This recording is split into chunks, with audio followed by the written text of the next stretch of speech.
El pecado original, una verdad esencial de la fe. Número 388. Con el desarrollo de la revelación se va iluminando también la realidad del pecado. Aunque el pueblo de Dios del Antiguo Testamento conoció de alguna manera la condición humana a la luz de la historia de la caída narrada en el Génesis, no podía alcanzar el significado último de esta historia, que solo se manifiesta a la luz de la muerte y de la resurrección de Jesucristo. Es preciso conocer a Cristo como fuente de la gracia para conocer a Adán como fuente del pecado. Fíjense lo dicho. Yo no puedo comprender el alcance del pecado, las consecuencias del pecado, sin conocer el plan originario de Dios. Por eso Cristo es la fuente que nos aclara todo este panorama. 389. La doctrina del pecado original es, por así decirlo, el reverso de la buena nueva de que Jesús es el Salvador de todos los hombres, que todos necesitan salvación y la salvación es ofrecida a todos gracias a Cristo. Una moneda tiene dos caras, ¿verdad? O lo que uno conoce como cara o sello.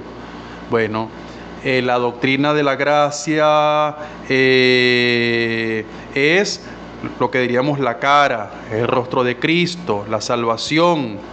Pero por la otra parte tenemos el reverso, el sello, el pecado, ¿ve? La caída. Para leer el relato de la caída, 390. El relato de la caída, lo que tenemos nosotros en el capítulo 3 del libro del Génesis, utiliza un lenguaje hecho de imágenes. Es decir, lo que nosotros tenemos ahí son imágenes. La mujer, la serpiente, el árbol, el fruto, imágenes. Pero afirma un acontecimiento primordial, un hecho que tuvo lugar al comienzo de la historia del hombre. Es decir, el pecado original no podemos entenderlo nosotros. Entonces, bueno, históricamente, el día tal, del año tal, la serpiente habló con Eva y Eva agarró del fruto y se lo dio a su esposo. No, señor, no, señor, la cosa no va por ahí. Detrás de estas imágenes hay una realidad, una verdad que sucedió al comienzo de la historia de la humanidad. La revelación nos da la certeza de fe, fíjense, de que toda la historia humana está marcada por el pecado original. Eso es verdad de fe. Toda la historia humana está marcada por el pecado original, libremente cometido por nuestros primeros padres. ¿Por qué podemos decir eso? Bueno, lo dicho, la salvación de Cristo tiene un alcance universal, un alcance eterno, porque la humanidad desde sus orígenes está, digamos, con esta huella, con esta herida que ha sido causada desde el inicio de la historia humana. Punto 2. La caída de los ángeles. Detrás de la elección desobediente, fíjense, de elección desobediente de nuestros primeros padres. Fíjense, otro punto más para añadir al pecado original.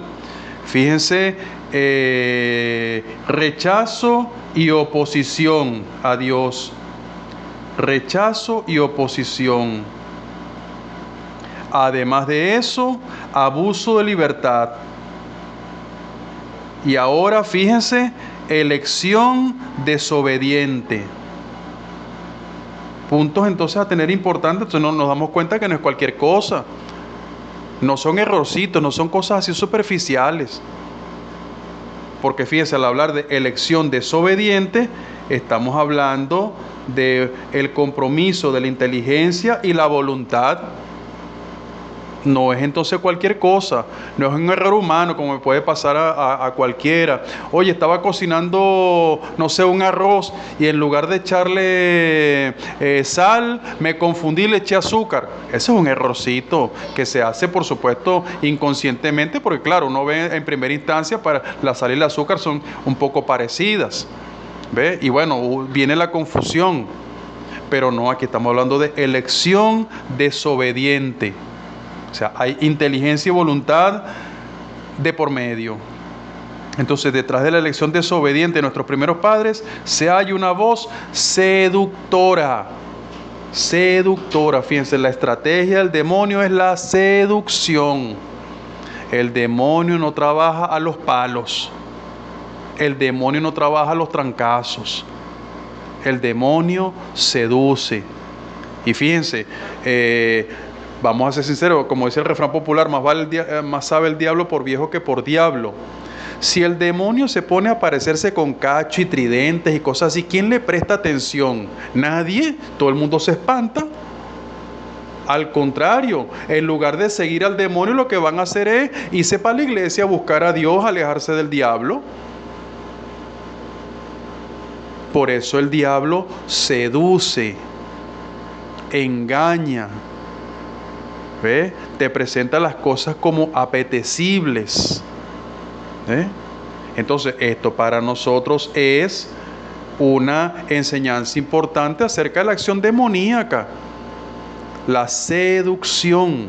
Seducción. Entonces, esta voz seductora opuesta a Dios, que por envidia los hace caer en la muerte. La escritura y la tradición de la iglesia ven en este ser un ángel caído llamado Satán o diablo. La iglesia enseña que primero fue un ángel bueno creado por Dios. Recordemos, cuando hablamos acerca de los ángeles, son seres espirituales que tienen inteligencia y voluntad. Y por eso las decisiones que ellos toman son irrevocables. ¿Por qué? Porque por ser seres espirituales no tienen las mismas, condiciones de conocimiento y voluntad que tenemos los seres humanos. 392. La escritura habla de un pecado de estos ángeles. Esta caída de los ángeles consiste en la elección libre de estos espíritus creados que rechazaron radical e irrevocablemente a Dios y su reino. Entonces, el demonio y sus secuaces rechazaron radical e irrevocablemente a Dios. Y esto lo hicieron con entera libertad.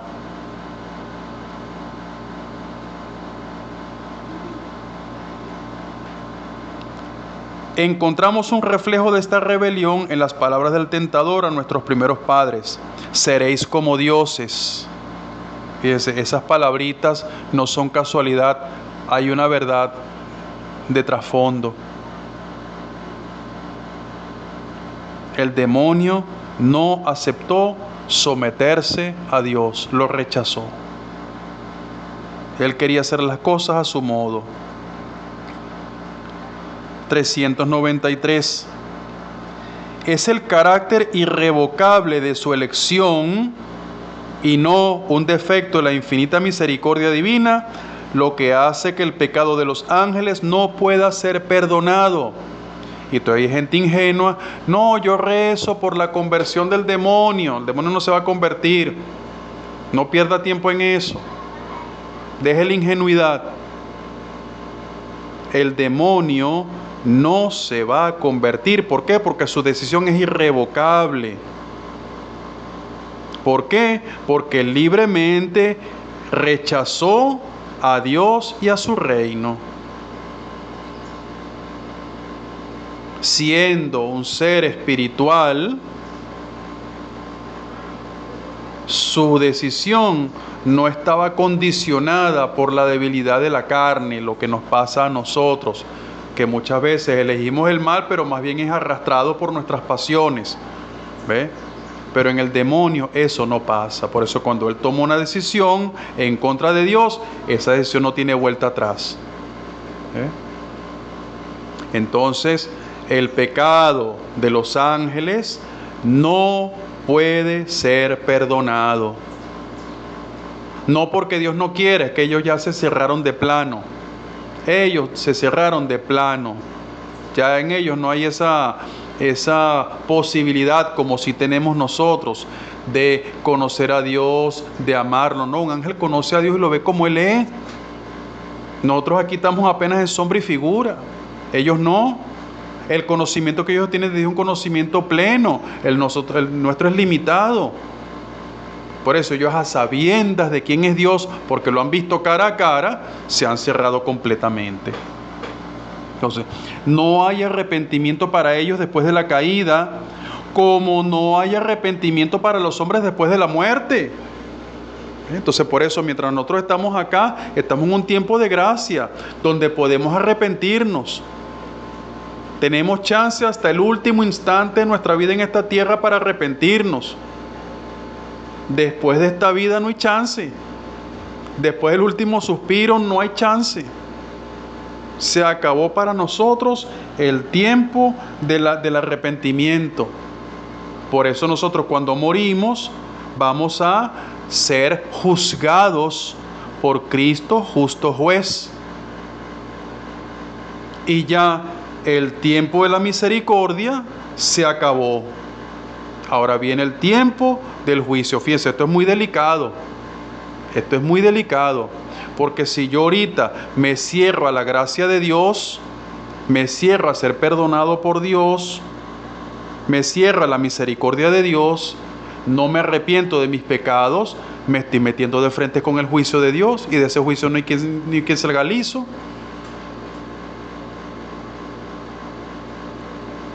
Entonces, mucho cuidado con lo que estamos haciendo, con razón como lo dice San Pablo. Tomen en serio su proceder en esta vida. Porque lo que el Señor nos está ofreciendo no es juego. Nuestra salvación no es juego. 394.